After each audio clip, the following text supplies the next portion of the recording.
First time Flint Dawson's been late for lunch since that young wife of his had a baby. Joe Wilson, the head bookkeeper, told me this morning that there's a lawyer down here from New York to put this mill into a steel combine. It'll make Flint a millionaire, Joe says.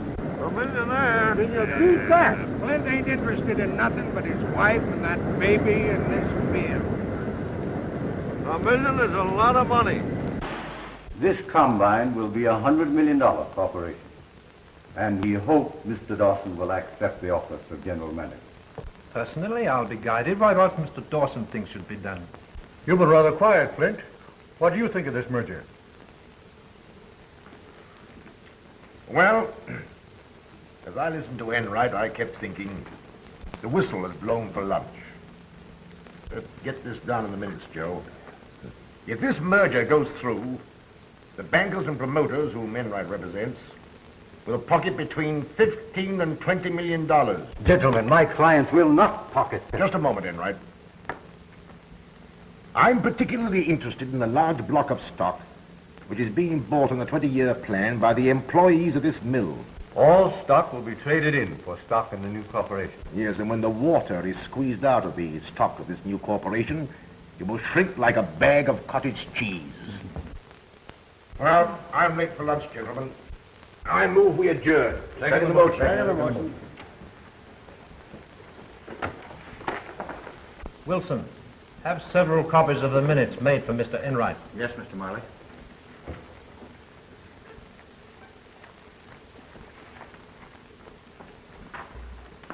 Well, I told you what Dawson would do. Yes, but you didn't tell me that you were going to flop over to his side. I agree with Flint absolutely. On the record. Oh. I wanted to appear in the minutes that way. I have a check for the amount I mentioned 2 weeks ago.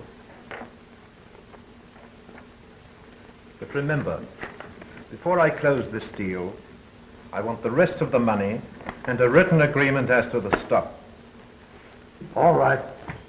You'll hear from me shortly.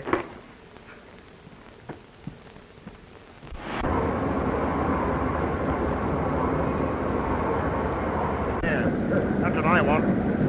Yes. What kept you so late, Flint? Had one of these up in the director's room. Hard boiled. I bet you swallowed him whole. Bad egg.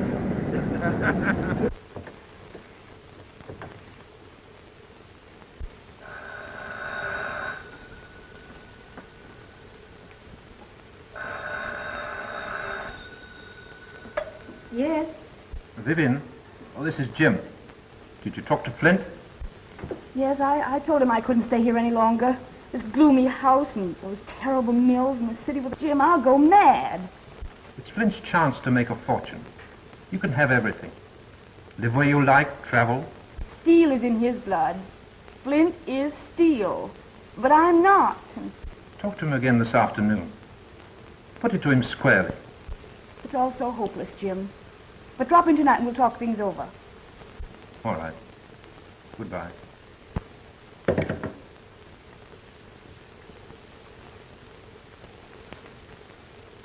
Have Joe Swan report to my office at once. Who did you want? Swanson, one of the cranemen on the night shift. Yeah, he offered you $1 million to sell out. You ought to have taken it.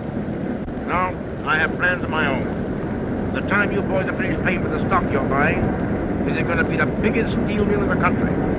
In the meantime, these dinner pails are going to remain full. Come on, boys. Time to get back to work.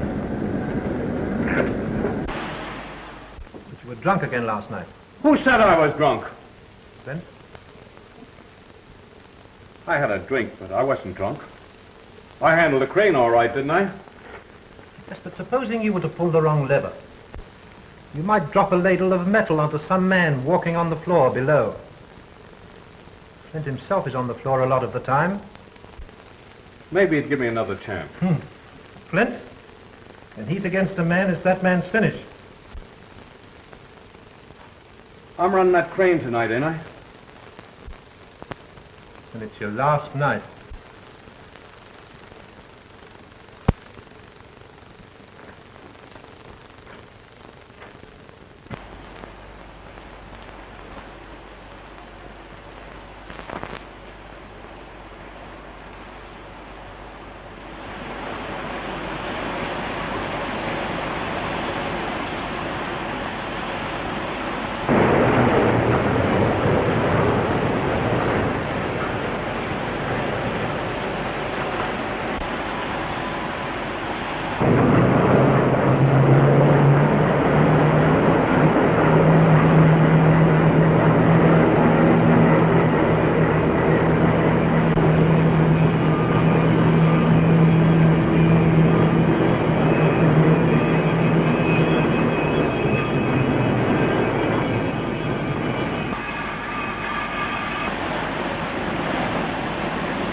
down!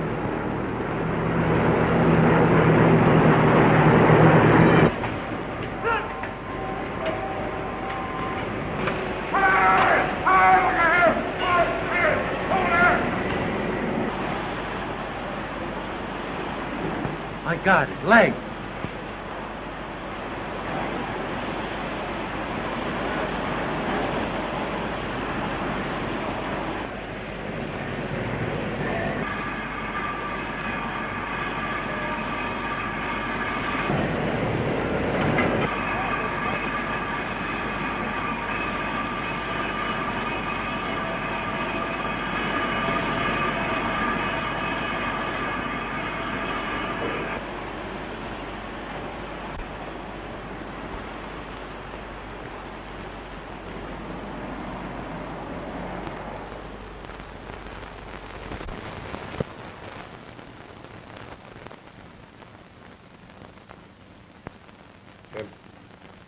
The contract should have come in for 6 48-ton girders.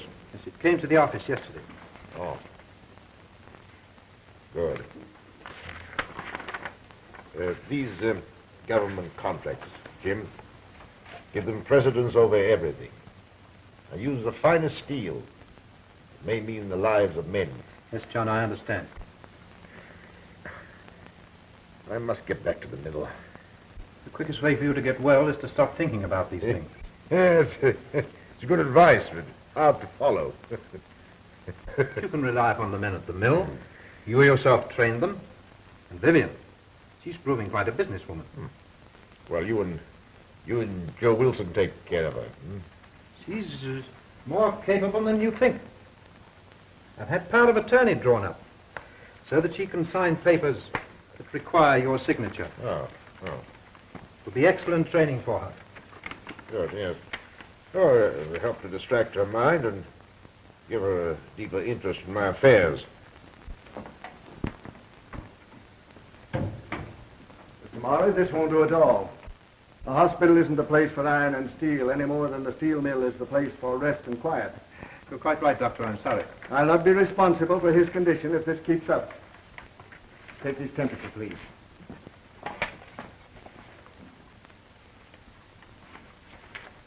Goodbye, John.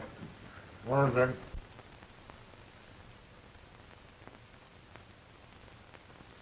Oh, Doctor. I suggest you give orders that he's to attend to no business whatsoever and sees no one, with the possible exception of Mrs. Dawson. Yes.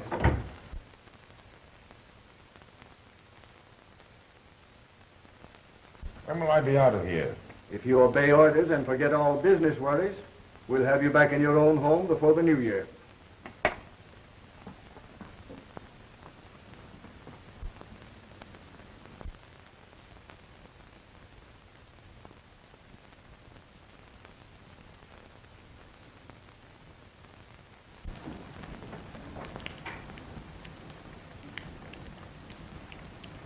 So you're beginning to face facts.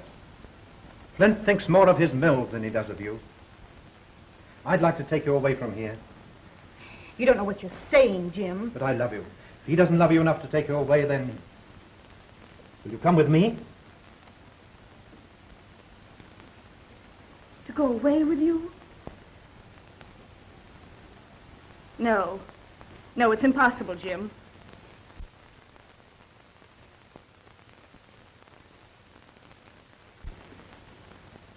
If Flint were the only reason, Jim. But there's another.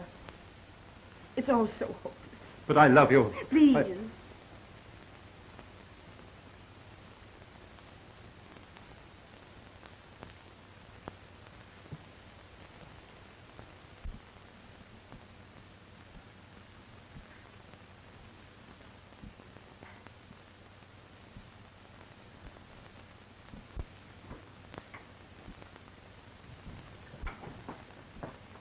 Mrs. Dawson's called to take me home?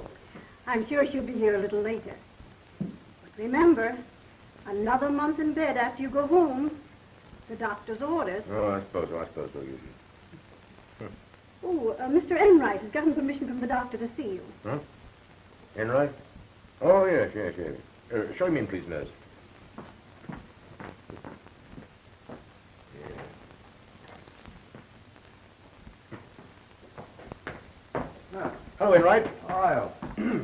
on. Oh, thank you. Last time I saw you was the day this happened. Yeah. Today I'm being moved to my home, and in a month's time I'll be at my desk. Well, the matter I've come to see you about is urgent.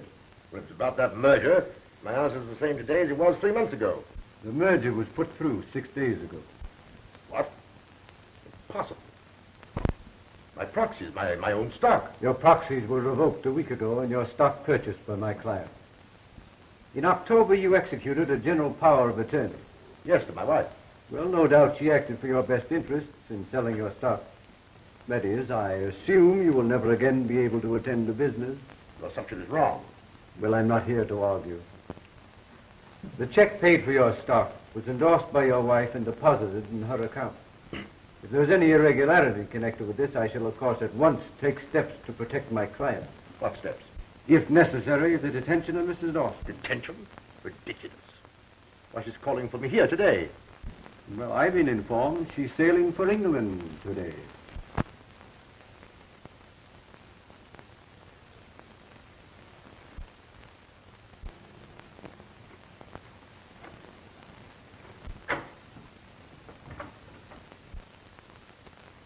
Oh, nurse, please telephone my home to see if Mrs. Dawson's left for the hospital.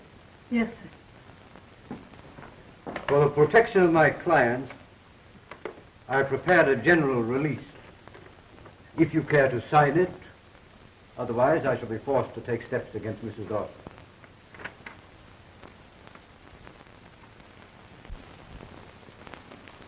Well, can you tell me where we can locate Mrs. Dawson?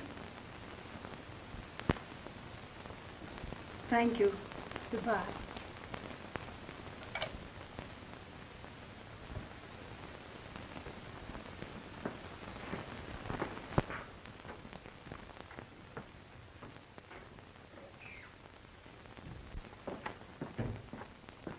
Has Mrs. Dawson left for the hospital?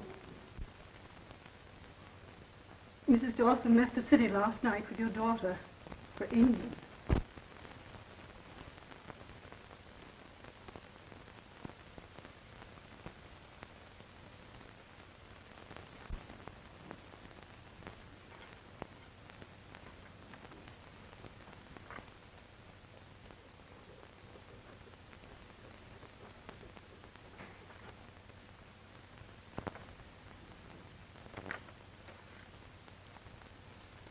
My wife has been tricked into this.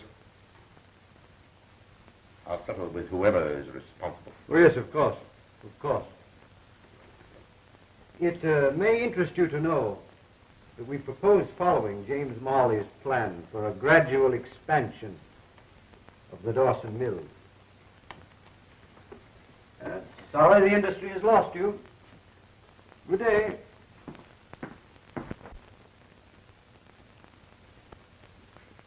She couldn't have known what she was doing. She was very young. Younger than I by 15 years.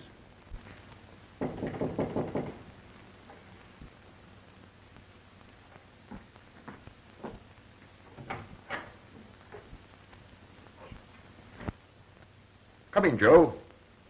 Glad you're here. Why haven't I seen you during the past 2 months, Mr.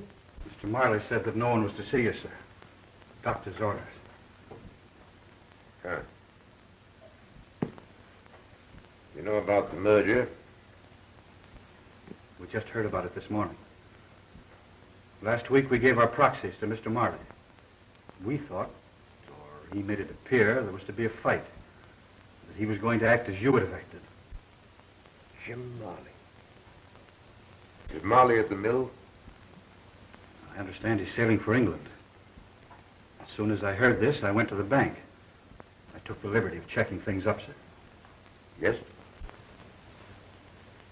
There isn't much left, sir.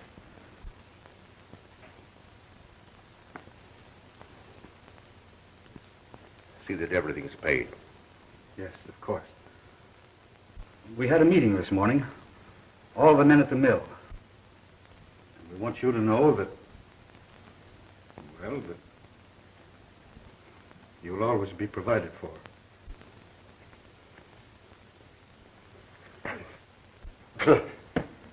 Only part of it's crippled, Joe. Plenty left so I can take care of myself. Yes, sir, of course.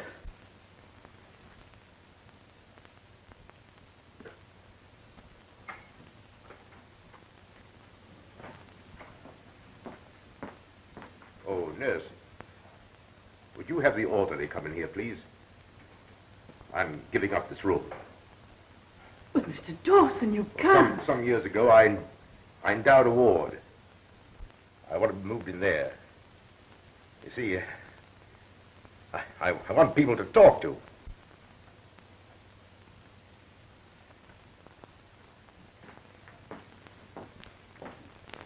The boys won't let you do that. Move my bed a little, Joe, so I can see out that window. Yes, sir.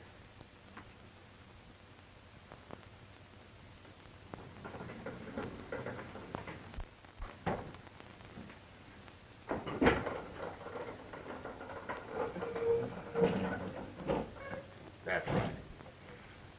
Now, you remember the plans we talked over together for gradual expansion of the mill? And Marley stole them, too. The new corporation are carrying them out. Look out there. I can't see the mill for the snow. I can. I could see it. Not as it is now, but as it will be 10 or 15 years from now. When my plans are carried out, its capacity will be doubled. You're mistaken, my friend. Soliciting arms is one of the oldest and most honorable professions. I live well. I save money. I get more out of life than most men. Well, you seem to have something which people with eyes seldom find. Happiness. People with eyes see very little. I know all that goes on around me through my other senses. I offer you a partnership. I'll furnish the locomotion, and you furnish the vision. Interesting, but for me, impossible. I have two serious purposes in life, Marshal. One is to find a woman and a child, to see they never want for anything. The other has to do with a man. But how will you accomplish these things? To take time. Exactly. Throw in your lot with mine, and we'll wander until we find this woman and child, and the man. Is it a bargain? I assure you, my friend, you'll never have a dull day. John Flint Dawson. A beggar? Unthinkable.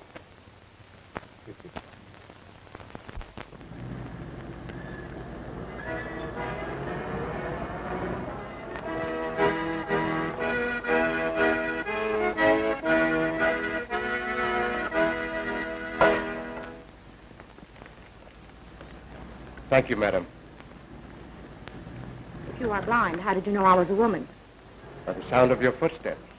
Also a faint fragrance. If we lose one sense, nature generously sharpens the other four. Oh, I see.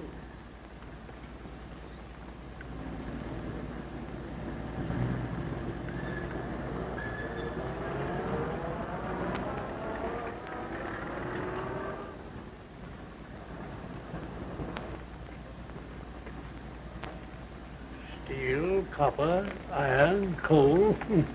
You carry quite a list. Who publishes these little volumes? I write them and have them printed. How interesting. Thank you.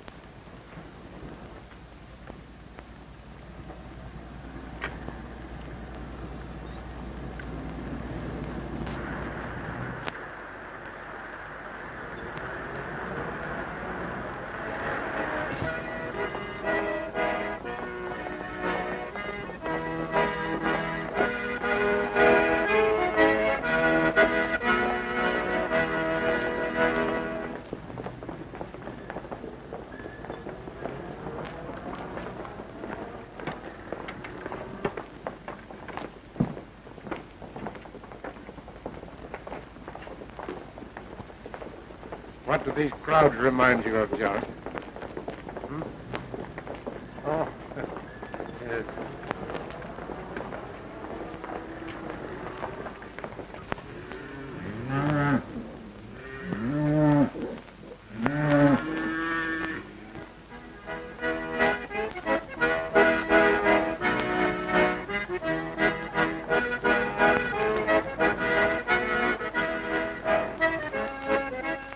Stay where you are.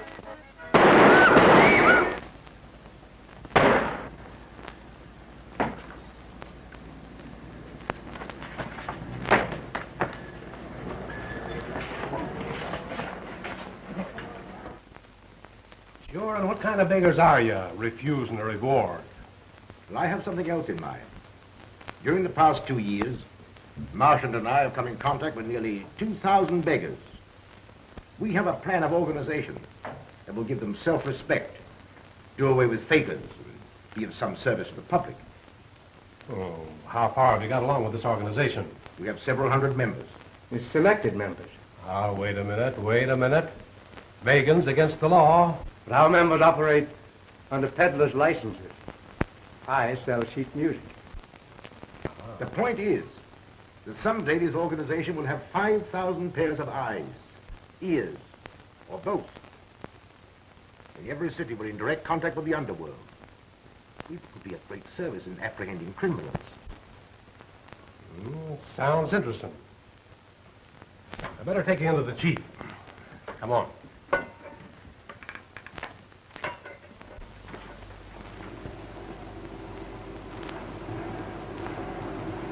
Things have worked out well, Gus. We now have 680 members, and we want you to join us. An organization in every city, a comfortable place to live.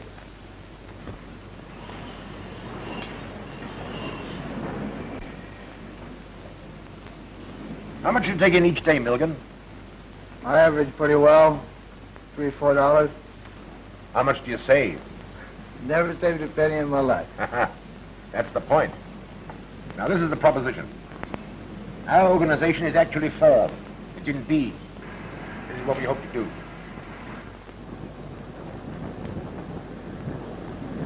You run a good business here, Sam. I'd like to have you on our finance committee. I'll think it over, John. How many members have you got lined up? Oh, over 1,100 in 2 years, with savings averaging around $270 a day each. That's $3,000 a day to be invested. More than $1 million a year. It's getting into big business. You bet. The men who join us will someday live in comfort. They'll share in big enterprises. Gentlemen, are there any questions you wish to ask? Yeah. Say, what's the catch anyway? Sounds phony to me. What does this John Daniels get out of it? None of the money that you put in. No? But for organizing and overhead expenses, he will receive 10% of the profits he will make for you by investing your money. Oh. Well, gentlemen, I think Mr. Daniels can explain this better than I. All right.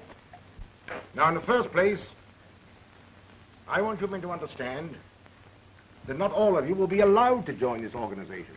No? Those of you who are physically fit to earn their living in other ways won't even be considered. There are now 2,000 members who are saving about $3 a day each. Last year, these savings amounted to more than $2 million. Within 10 years, I estimate there will be about 5,000 members. And, well, you can figure it out for yourselves. That would mean a total investment of between $40 and $50 million. Gee, that's a lot of money. He can at any time draw out both principal and profits. The benefits include club rooms, a decent place to sleep in, food at cost, medical care, legal services, the purchase at wholesale prices of the wares you peddle, the license fees, etc., etc. Now, to you other men, I've time to say very little, except that we have an employment agency, if you want to work. Oh, I see. How do we know our money? Boys, come here and I'll explain everything to you. It's really on the principle of the...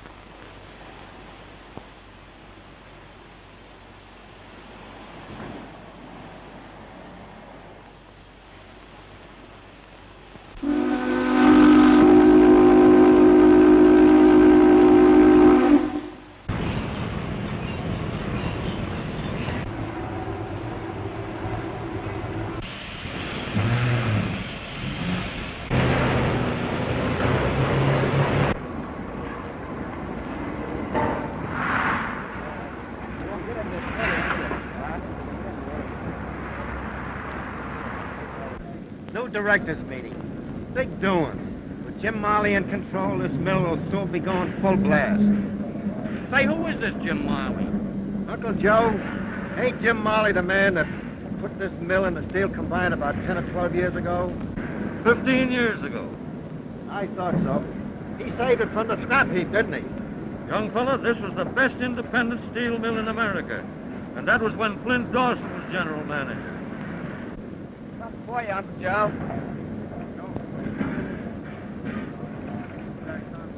Whatever happened to this Flint Dawson? He got hurt in a bad accident at the mill. After that, I heard he was killed somewhere in a train wreck.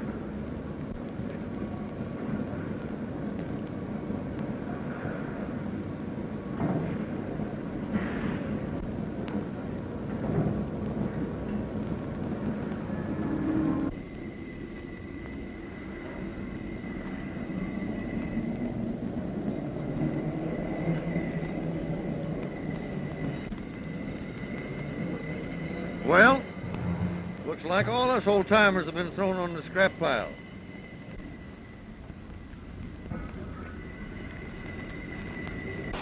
You can't put new wine into old bottles. Those Oldham boys were trained by Flint Dawson. They know how to make steel. He's right. But this is not a charitable institution. And if any of the directors are not in sympathy with my policies, they have, of course, the privilege of tendering their resignations. Gentlemen, I move we adjourn for the day. Second the motion. Second the motion.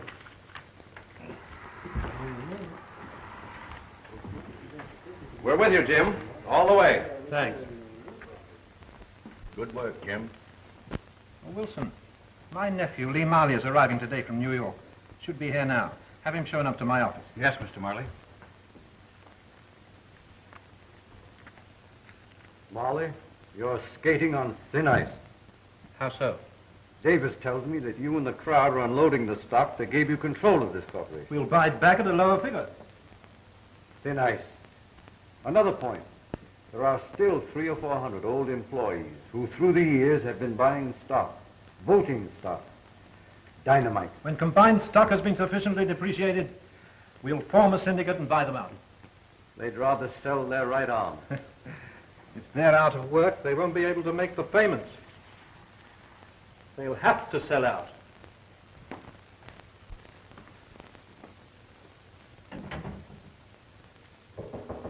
Come in.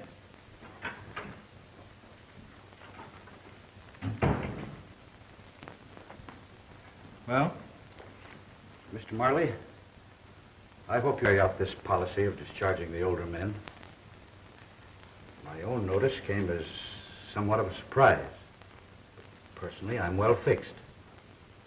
I'm thinking of the old laborers. That policy has already gone into effect.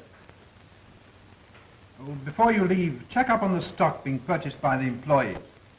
Where did you keep the certificate? In the company safe. Well, bring me the stock books. I'll go through them with you. Very well.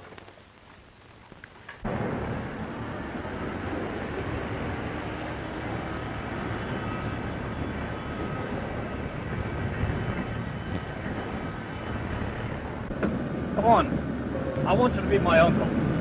Bet you're a woman hater, but wait till he sees you. Not now. I'm going to steal your car. All right. I'll come and get you after I've seen my attorney. This is going to be the most exciting day of my life. You know, Lee, what I'd like? What is it? I'd like one of those little cottages we just passed. I could put up your lunch every day. Cottage cheese and cottage pudding. And you cook? Certainly. Are you sure? Well, I'm not too sure. I never tried. You willing to try? Of course. That's a promise to marry me. You want to marry me just for my king? Well, a dyspeptic old man at 25. Well, don't you forget to call for me. I won't. All right. Bye, dear. I'm going to make you secretary of this corporation. You don't mean secretary of combined steel? Exactly what I do mean. I'm putting in young, vigorous men. Wait, I'll work day and night.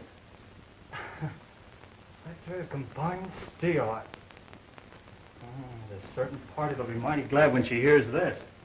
Yeah? Mm-hmm. Well, this position, Lee, is one of great responsibility. You'll have to forget about women. But you see, Uncle, this is different. Why, we're going to settle down, even in a workman's cottage. That is, if she'll marry me. Pull up a chair and I'll tell you about your new duties as secretary of combined steel.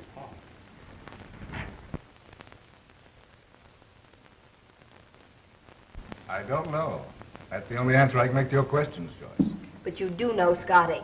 You're the wisest man in the world. Joyce, darling, I know Father and your mother and your brother.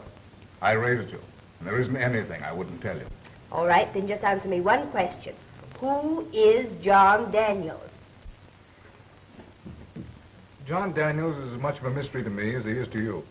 More so. I hear from him 3 or 4 times a year. I receive sums of money for your support. I keep detailed accounts. Yet you've never seen the man? 12 years ago, a man came into my office with a letter from John Daniels. I was to go abroad to an institution in Liverpool and arrange for the adoption of a 6-year-old child. Her name was Joy McLaughlin. Since that time... Yes, I know.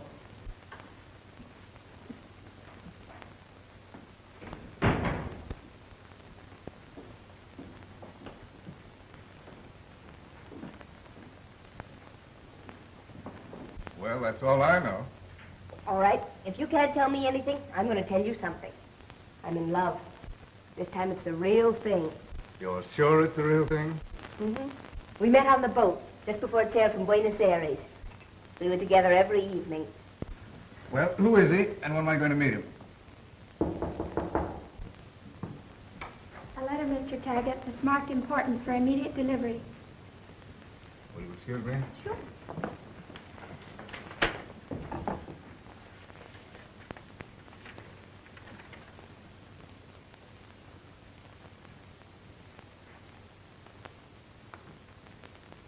Well, for the first time after all these years, I'm going to meet John Daniels. What? Tonight.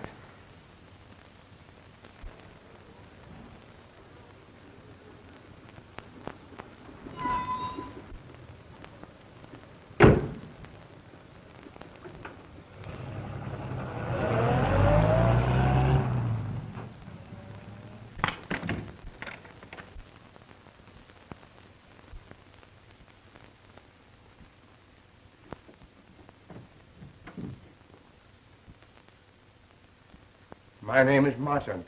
Mr. Taggart, how do you do? Mr. Daniel is waiting to see you.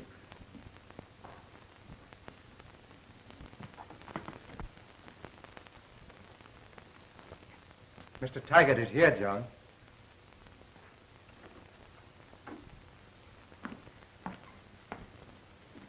Mr. Dawson. Come in, Scott. Glad to see you. Lots of things to talk about. How are you? How do you do? I read in the papers you were killed in a railroad accident 15 years ago. Oh, I had some baggage on that train. The incident served a purpose. Helped to conceal my identity. Sit down. Thank you. The last time I talked to you was the time I advised you to take up the study of law. The time you made it possible for me to study law. Well, I figured that an honest office boy would make an honest lawyer. You proved I was right. Also, I liked your lack of inquisitiveness. Hasn't been from a lack of curiosity. A strange story, Scott. Possibly you remember a man named Jim Marley. Yes, he was secretary and treasurer of the old Dawson Company at the time of your accident. It wasn't an accident.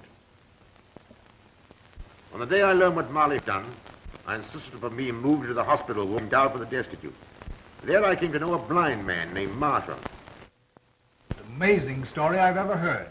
Well, my estimate, through fortunate investments, we've almost doubled their savings for me. Financially, this must be one of the strongest fraternal organizations in the world. It is. You haven't mentioned your daughter. Do you mind telling me how you found her? Marchant and I found Joyce in England just 12 years ago.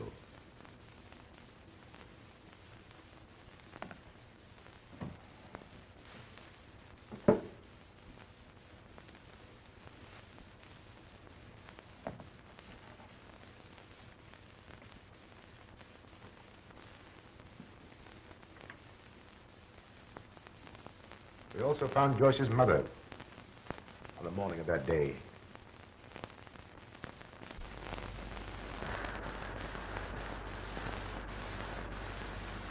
According to this letter from Gypsy Jones, this is the street. We turned at this corner. Was the little girl with her? Yes, they were together. He followed them. He gives the number of the house. Why don't we go there? Well, this is not the kind of street she'd live in.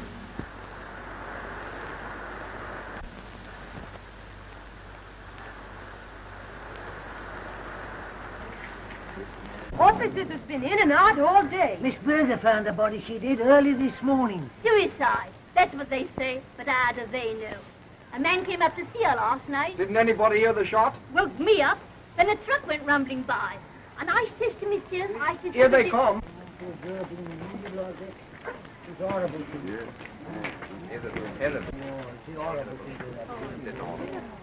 I wonder what hospital they take you to. Where are you taking her to? Before?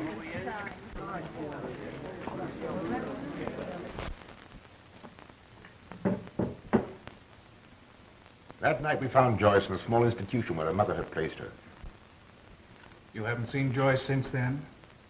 I've seen her at least twice a year. In order not to humiliate her, I've always remained in the shadows. As to Marley, I've bided my time. Now that time has come. And these are your instructions, Scott. Preliminary to the time when I shall confront Marley personally. He succeeded in placing himself at the head of combined steel. Then he'll depress the stock by selling it short, with the idea of buying it back at a lower figure for personal crooked profit. My idea and plan is to buy that stock quickly. I'll go over these instructions tonight. Use E.J. Curry and Company for your brokers. Marley tried to ruin Curry, and I want you to buy 10,000 shares outright.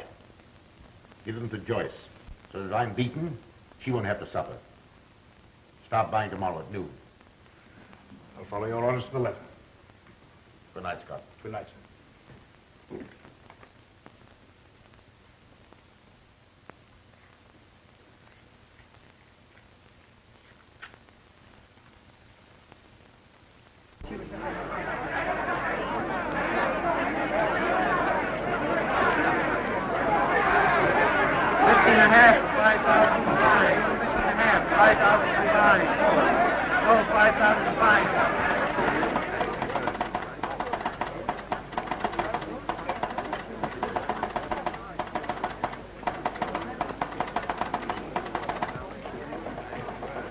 Marley, your old enemy E.J. Curry is buying combine in 5,000 share lots.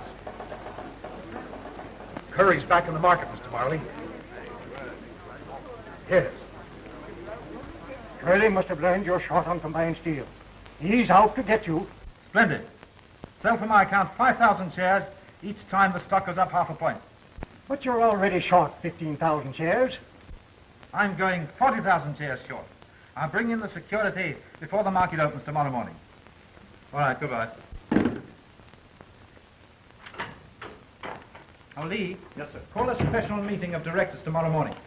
You'll only have to notify these men. Anything wrong? Oh, no. An old enemy of mine named Curry has apparently secured considerable backing and is trying to get stock control of Combined. Any chance of it succeeding? I'll have my heel on his neck within 24 hours. Oh, another matter. There are 400 stock certificates representing 40,000 shares of Combined that Wilson failed to prepare for issuance. This evening I'll help you go through them. You'll have to sign each certificate as secretary of the corporation. Yes, sir. I did have an appointment this evening, but I can break it. Oh, that's all right. Be back here at 9:30. That'll be time enough. Thank you.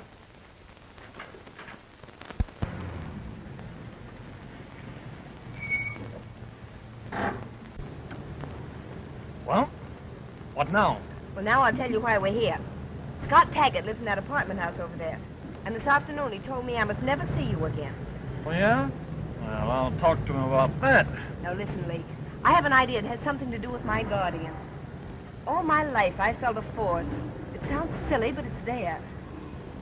It's invisible, but it has a name. John Daniel. Oh, is that your guardian's name? Yes. And tonight I'm going to see him, and you're going with me. That's why we're here. Scotty made an appointment to see him. I found that out. And we're going to follow him. Oh, now, listen, I'm no good as a detective. Shh, there's Scotty now.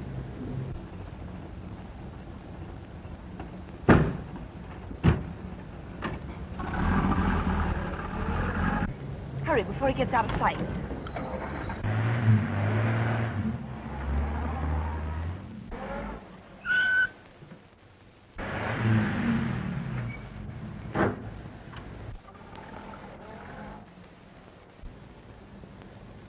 Did you see that? The man that let Scotty in locked the gate. Well, what's our next move, Miss Sherlock Holmes? Have you got the nerve to go through with it? That I have. Well, we can't go in the front way. Well, how about the back? I could put on a long gray beard. Have you got one with you? I'll grow one. Let's go over the top Of what? of that wall and through the garden. Oh, I can just see myself dangling by the seat of the pants from one of those spikes. Yeah, and you laughing. I promise not to laugh if you won't look when I climb. Hold everything. I've got an idea. Hold on.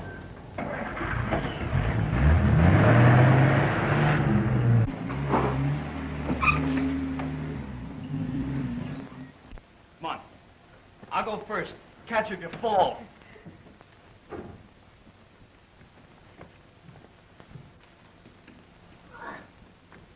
Come on. Oh, no. Careful now. Oh, there you are.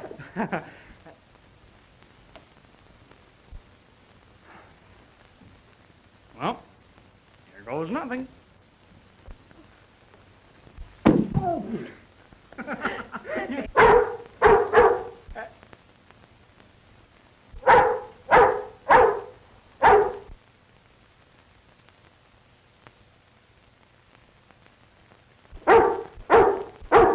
Look in the eye. Which eye? Do you think he'll bite? I'll see. Nice doggy. Now, say, here's a watchdog. He's a committee of welcome. Nice boy. Come on, I'll catch you. Yeah, and if I miss, he'll catch you.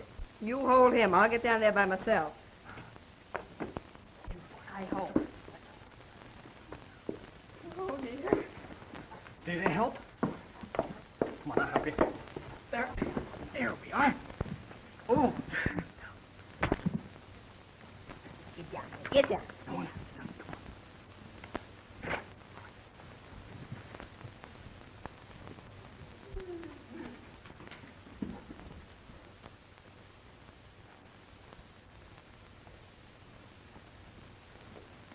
Marley is in over his head. 40,000 shares short. By tomorrow night, I'll make a pauper of him. A beggar on a street corner. That's only the beginning. I have several accounts to settle. This is but one of them.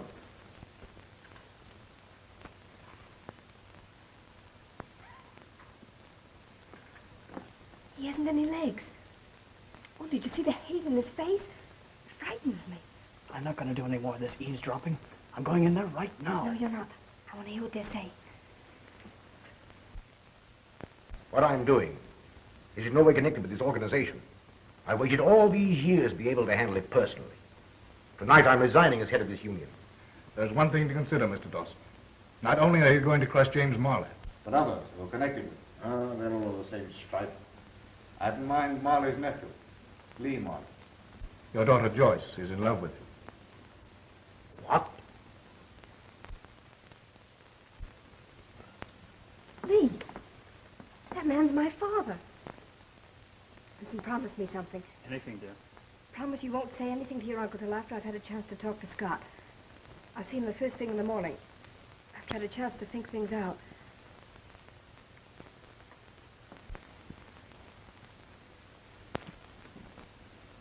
You'll see how that assassin now lives.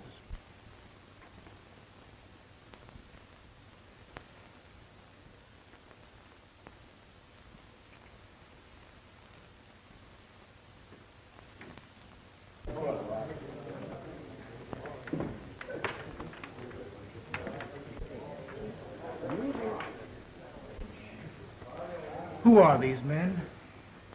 Well, some have retired, but all either are or have been beggars.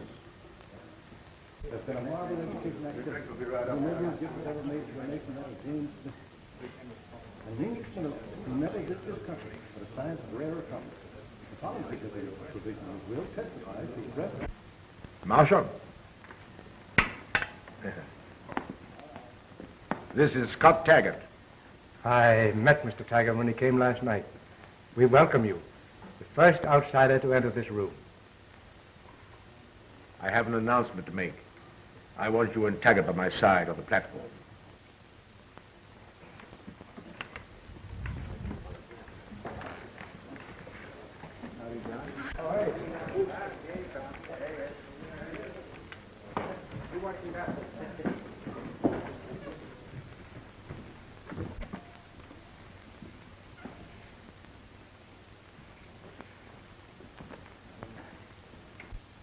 My friends, 15 years ago, I spoke to some of you on street corners and in the rooming houses of different cities.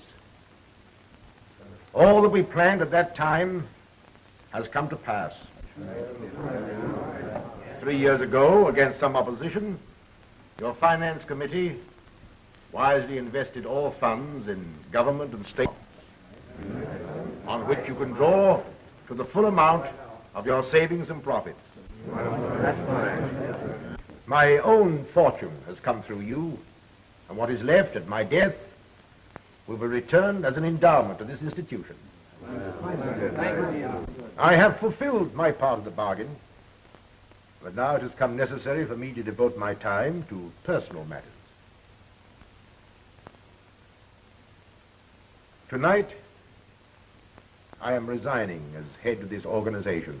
We won't let you resign. Don't walk out now, John. But you can't do that, John. No. I wouldn't leave you if there were not a man to take my place. He has been with me from the beginning, and I know no man of greater foresight. I suggest as my successor, not the blind Marchant, but Marchant, the man of superhuman vision. But we need both you and Marshall. We need you very much, John.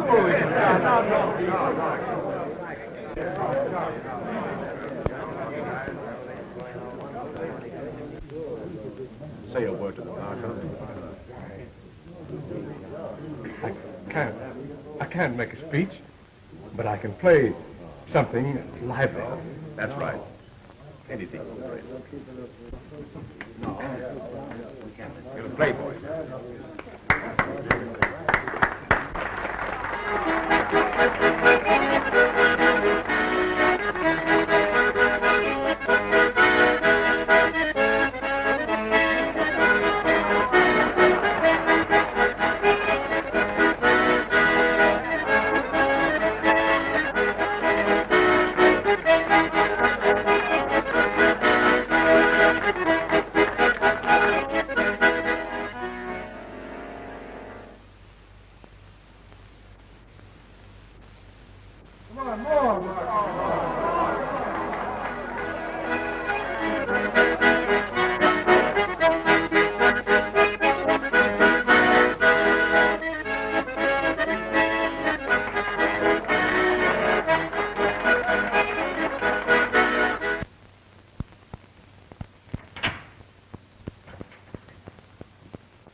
we going to do? I advise you to appoint a committee to see James Marley. Next on the committee. Let's all go in and see him. I don't believe I do that. All you want to know is that your stock is safe. It has been taken from the company's vaults, but perhaps Marley has transferred it for some good reason. Now get this straight. I left those stock certificates at your office merely as collateral security. There won't be any necessity for selling a single share. Before noon, there'll be a break in the market. Yes, the directors are meeting now. No. Well, gentlemen, unless a miracle happens, Combine will be up several more points at the opening. That's what they said, eh? That's what my broker said. Uh-huh.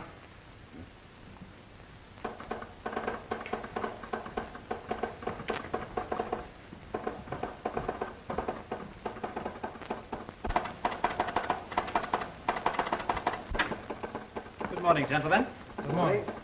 Combine opened 4 points up from yesterday's closing. Well, that about wipes me out. I can't hold out much longer. We're all in the same boat. We're licked. Curry and his crowd have outsmarted you.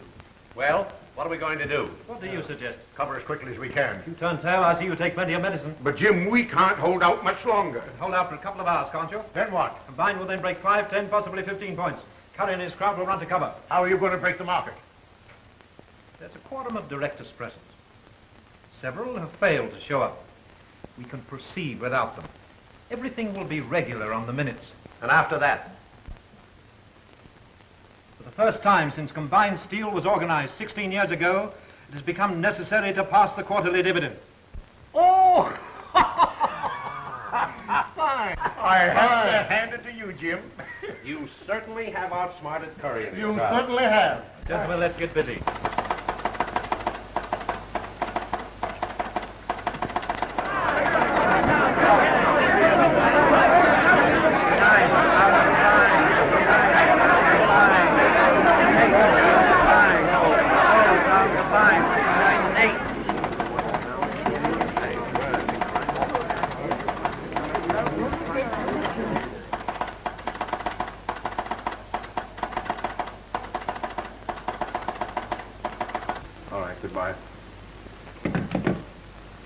Combine has dropped 2 more points. I think it's 57 and an eighth.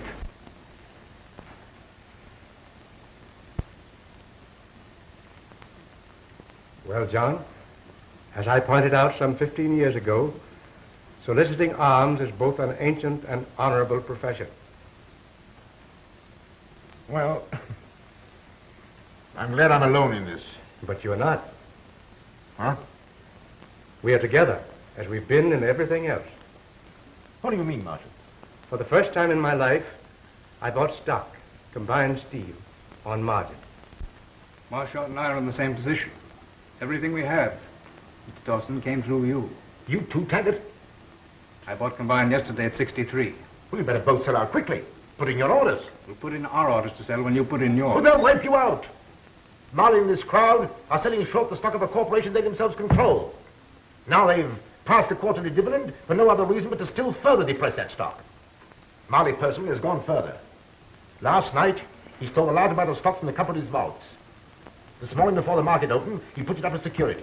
That stock didn't belong to him. It's being purchased by the employees of the corporation. Marley, we sent to the penitentiary for that. I have another thought in mind. I'm going out to Marley's office. What is it, Mike?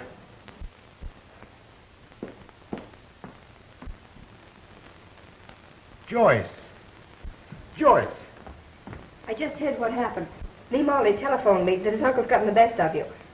I came to tell you that I helped him. I didn't tell Scotty, but I sent the stock that you gave me to Mr. Marley this morning before I understood it all. You mustn't worry. I'll see that you never want for anything. But that isn't what I came here for. Oh, I'm sorry. I've been so ungrateful after all you've done for me. I'm so sorry. No. Come now. I don't mind being poor. I don't mind anything now.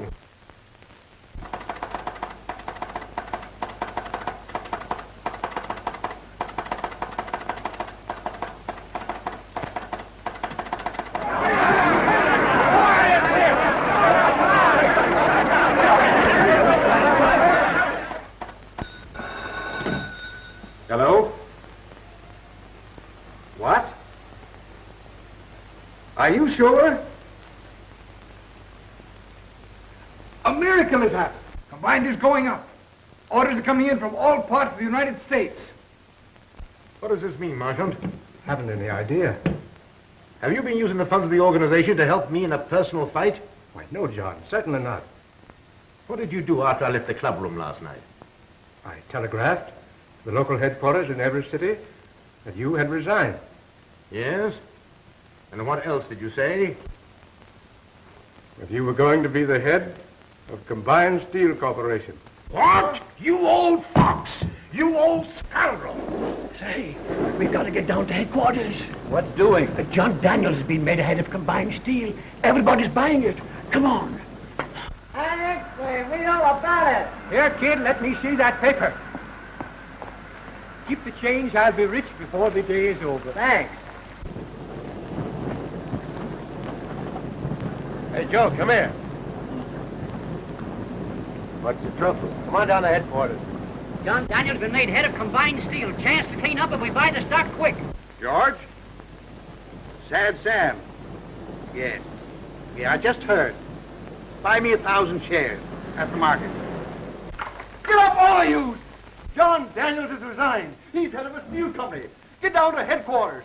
Everybody's buying stock. Here, I gotta go buy that merchant necklace. It's incredible. We cut all quarterly dividends, and people all over the country flood the brokerage houses with buying orders. Oh, boy! You hit that!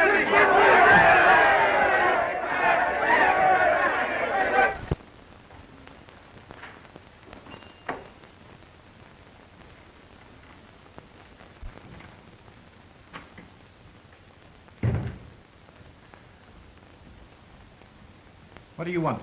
There's a committee of workmen waiting downstairs. I haven't time for any workmen. But it's about some stock being held for them by the corporation. Huh? Oh. Yes, I'll have to see about that.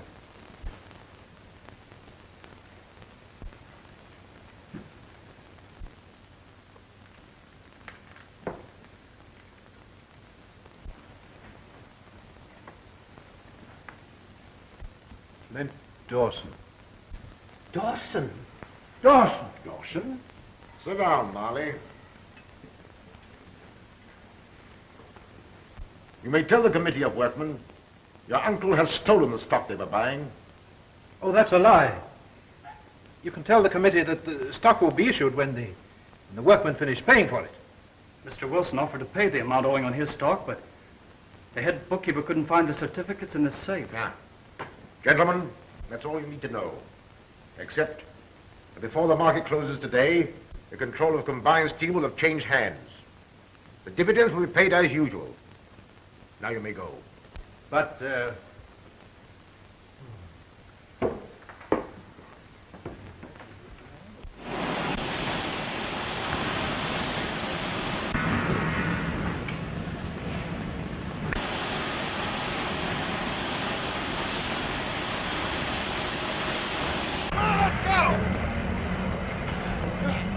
Your nephew may stay, if you want him. Wait outside for me.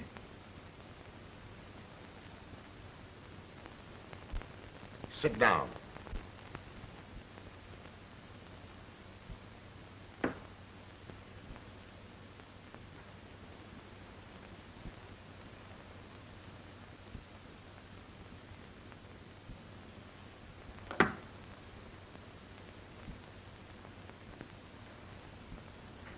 Did you ever see that revolver before?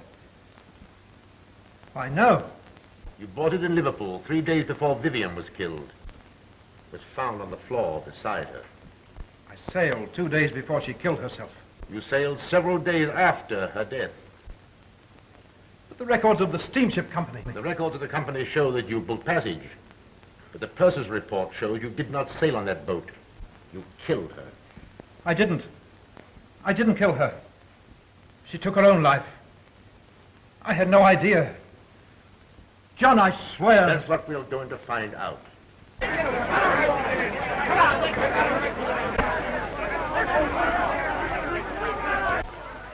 If I turned you over to them, you'd be buried with a lot of metal into which they would throw you. Perhaps you'd rather die that way. The way you tried to kill me. Oh, I'll see that you leave here safely and go to England to be tried for murder. I'll give you 5 minutes to think things over. The point is, Marley, that you have nothing to fear from a trial if you didn't kill Vivian.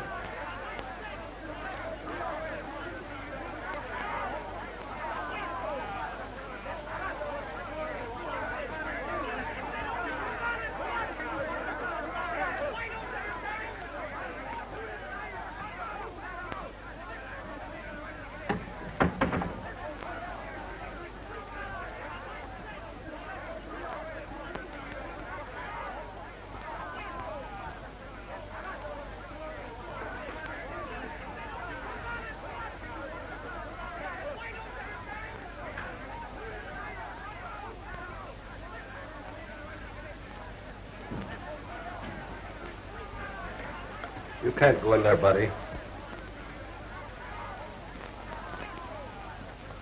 My uncle's still in there? If the stock we issued to the workmen was stolen, I'm as guilty as he. I signed the certificates. Your crime is one of ignorance. To have learned the steel business, young man, you should have started at the bottom, not at the top.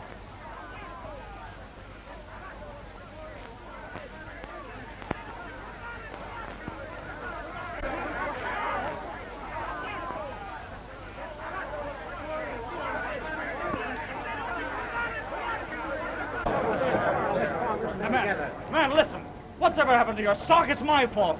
And I'm going to see that you don't lose a dime of your money. We don't care what you got to say. We want Jim Molly. Yeah, we want to see Molly. Go away.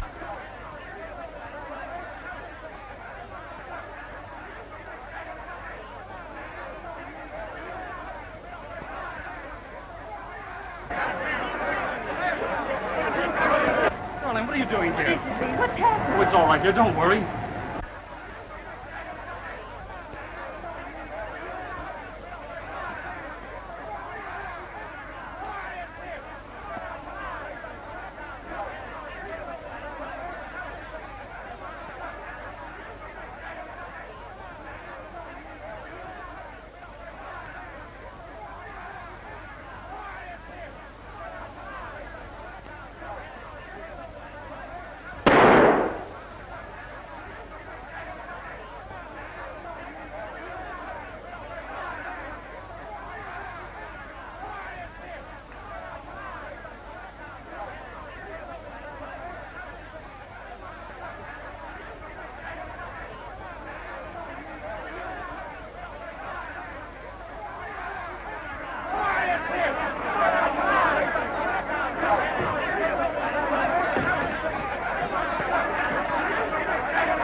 It's him, all right.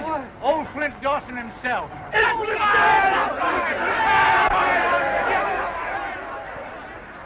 The mills will be closed until next Monday. All former employees will then return to work. Your stock will be issued to you, paid for in full.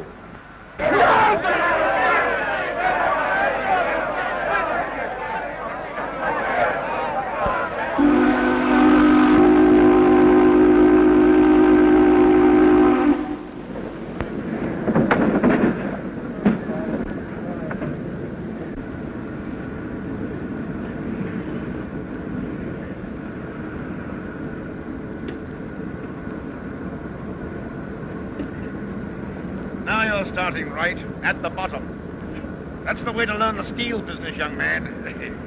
Here comes the chief.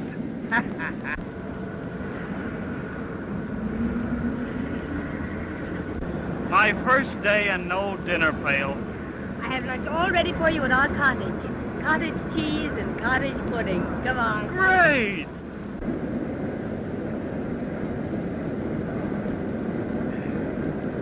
Well, Steve, that's a nice piece of pie.